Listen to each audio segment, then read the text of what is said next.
Bienvenue sur Africa 24 pour cette nouvelle édition du 12-15. Au sommaire, visite du président guinéen Alpha Condé sur les chantiers de l'indépendance à Mamou.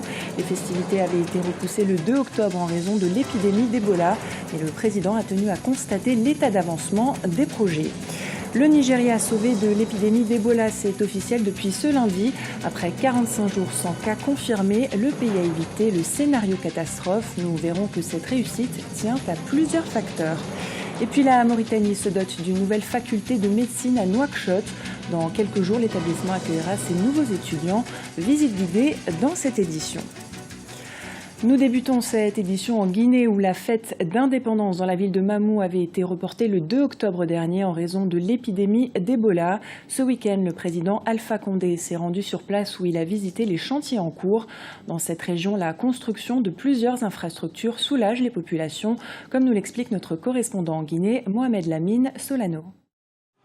Les chantiers de l'indépendance évoluent à Mamou, au centre de la Guinée. Alors que les festivités commémoratives sont reportées à cause du virus Ebola, le chef de l'État guinéen s'est rendu ce week-end dans cette région pour constater l'avancée des travaux. Depuis son élection en 2010, le président guinéen Alpha Condé a initié la célébration tournante de la fête de l'indépendance nationale dans le pays. Dans les rues de Mamou, l'initiative présidentielle paraît comme un vecteur de développement des régions à un rythme accéléré. Alpha nous a montré ce qu'on ne connaissait pas. L'affaire des cinquantenaires, les Guinéens ne connaissaient pas. On peinturait qu'on a écrit les bois, on nous dit c'est les cinquantenaires. Maintenant, on a vu que chaque cinquantenaire peut travailler. On a vu ce qu'on n'a jamais vu. Ce que le président a fait pour nous, les Guinéens, surtout le Mamounais. Premièrement, nous sommes contents avec la fierté ce qu'ils ont fait pour Mamou. Nous sommes contents aussi avec la ville qui sont construits à la ville de Mamou. Le report de la célébration de l'an 56 de l'indépendance nationale favorise l'évolution des travaux, dont l'exécution est estimée à 75%. À Mamou, alors que personne ne s'y attendait, le président Condé explique le choix de la ville de Mamou pour abriter la célébration prochainement des festivités de l'indépendance nationale. Nous voulons développer toutes les préfectures. Pourquoi j'ai choisi Mamou? Mamou est le carrefour. Quand vous quittez Conakry pour aller en Guinée, pour aller à Fouta, vous êtes obligé de passer par Mamou. Et Mamou, toutes les communautés sont là.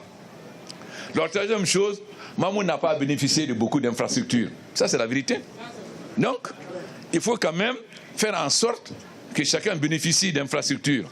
Près de 400 milliards de francs guinéens, soit 4 millions d'euros, sont investis dans ce programme de développement de la région de Mamou. Le président Alpha Condé a visité la quasi-totalité des chantiers de l'indépendance et est allé à la rencontre des populations dans une région réputée être le fief de son principal opposant. Également dans l'actualité de ce mardi, le président namibien Hifikepunye Pohamba est attendu ce mardi à Brazzaville pour une visite de travail de plusieurs jours destinée à renforcer les liens de coopération avec le Congo. Le président namibien sera accueilli par son homologue Denis Sassou Nguesso avec qui il mènera plusieurs activités dont l'inauguration de l'Institut de formation professionnelle et technique dans la localité de Loudima. L'Union économique et monétaire ouest-africaine fête ses 20 ans. À cette occasion, les chefs d'État et de gouvernement des 8 pays membres se sont retrouvés ce lundi à Ouagadougou, au Burkina Faso. L'objectif était d'évaluer ces 2 décennies au niveau des politiques de développement. Explication de notre correspondant au Burkina Faso, Wendy M. Valentin, Compaoré. L'Union économique et monétaire ouest-africaine, l'UEMOA, célèbre ses 20 ans. En effet, c'est sous le thème « L'UEMOA 20 ans, les voies d'un développement solidaire » que l'espace communautaire créé à Dakar a commémoré ces 2 décennies de vie ce lundi 20 octobre à Ouagadougou au Burkina Faso. 2 décennies au cours desquelles, selon ses responsables, des acquis ont été engrangés. Ainsi, l'UEMOA a investi dans 163 projets pour plus de 306 milliards de francs CFA, des réalisations faites au profit des populations de l'espace. L'UEMOA s'est construite en se dotant de politiques et programmes hardis et en déployant dans l'ensemble des États membres des projets concrets qui en font aujourd'hui un modèle d'intégration cité en exemple sur le continent. C'est ainsi qu'un pacte de convergence, de stabilité, de croissance et de solidarité organise la conduite de nos politiques macroéconomiques l'union douanière est acquise avec la libéralisation des échanges intercommunautaires et l'institution d'un tarif extérieur commun.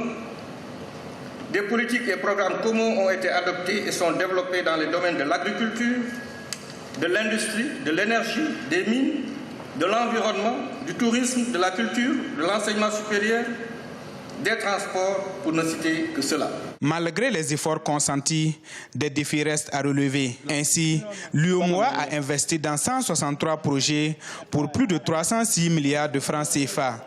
Des réalisations faites au profit des populations de l'espace, stabilité économique des 8 pays membres. Une attention soutenue doit être accordée à la mise en œuvre du chantier commun, paix et sécurité, en réponse aux diverses menaces qui brident nos efforts de développement et qui se posent en termes de montée du terrorisme, des extrémismes religieux, de la criminalité transfrontalière et depuis peu, hélas, de l'épidémie de fièvre à virus Ebola.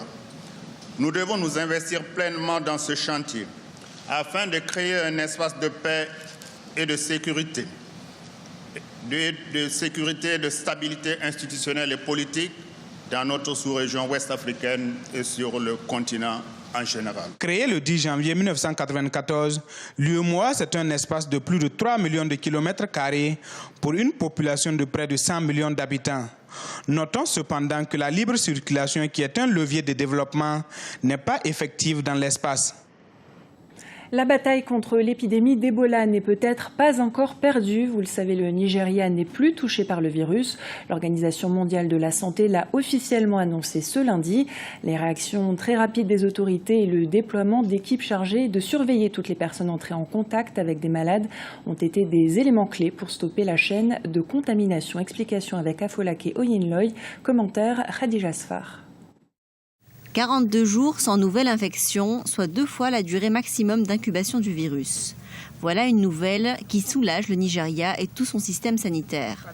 L'annonce a été faite par l'Organisation mondiale de la santé, qui salue l'efficacité du dispositif mis en place par le pays dans sa lutte contre la fièvre hémorragique. Il faut dire que le Nigeria possédait déjà un système de santé suffisamment robuste avant que l'épidémie ne se déclare. Le virus est parti pour l'instant, l'épidémie a été vaincue. C'est une histoire spectaculaire qui montre que le virus Ebola peut être contenu. Nous avons gagné une bataille, la guerre ne se termine que lorsque l'Afrique de l'Ouest sera déclarée indemne de la fièvre Ebola. Sur 20 cas déclarés, 12 ont été traités et entièrement guéris. Pour les survivants, un nouveau défi se présente.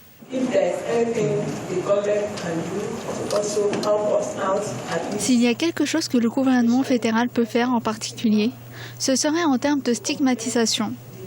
Il a un long chemin à faire au sein même de l'entreprise, les études, la famille, etc. Pour l'OMS, la réussite du Nigeria doit encourager les autres pays touchés à redoubler d'ardeur dans la lutte contre le virus. Le Libéria, la Sierra Leone et la Guinée sont les pays les plus touchés, avec déjà plusieurs milliers de décès. En Afrique du Sud, Oscar Pistorius a été condamné ce mardi à 5 ans de prison ferme pour homicide involontaire. L'athlète paralympique avait abattu sa petite amie Riva Steenkamp en février 2013 après l'avoir pris pour un cambrioleur. Oscar Pistorius a également été condamné à 3 ans de prison avec sursis pour usage d'armes à feu. Il a été écroué à l'issue de l'audience et a annoncé qu'il ne ferait pas appel de cette décision. La famille de Riva Steenkamp s'est déclarée satisfaite du jugement. La Mauritanie vient de se doter d'une nouvelle faculté de médecine à Nouakchott. Dans quelques jours, l'établissement accueillera ses nouveaux étudiants. Visite guidée avec notre correspondant sur place, Mohamed Abdelhaï Abé. Dans quelques jours, ces étudiants de médecine vont quitter définitivement cet endroit. Direction la nouvelle faculté de médecine de Nouakchott, située au nord de la capitale. Construit au cœur du nouveau campus universitaire, cet édifice flambant neuf suscite déjà l'engouement des futurs médecins. Ces derniers vont jouir désormais d'une nouvelle faculté bien équipée et en mesure d'assurer une formation de pointe. C'était un très grand rêve, parce que c'est un nouveau bâtiment construit sur des normes internationales. Lorsqu'on a visité la nouvelle faculté, on a constaté qu'il y a les labos et les amphithéâtres. La nouvelle faculté de médecine abrite des grands amphithéâtres, des laboratoires spécialisés dans les maladies contagieuses et des bâtiments administratifs. Elle est la pierre angulaire de l'Université des sciences, des technologies et des médecines. Ce campus vient d'être terminé, vient d'être achevé plutôt dans sa première phase, la phase qui comprend la faculté de médecine et la faculté des sciences et techniques. Améliorer donc la qualité des différentes formations, les formations dans le domaine médical, dans le domaine donc des sciences et techniques. Nous voulons donc passer d'une université de formation à une université de formation, de recherche et d'innovation. La faculté de médecine forme actuellement environ 900 étudiants dans différentes spécialités médicales. Sa réalisation donnera certainement, selon beaucoup d'observateurs, un nouvel élan au secteur sanitaire en allégeant les déficits en ressources humaines qualifiées. Ce journal a été réalisé par l'ensemble de la rédaction. Nous vous remercions pour votre fidélité. Dans un instant, une nouvelle édition de l'actualité sur Africa 24.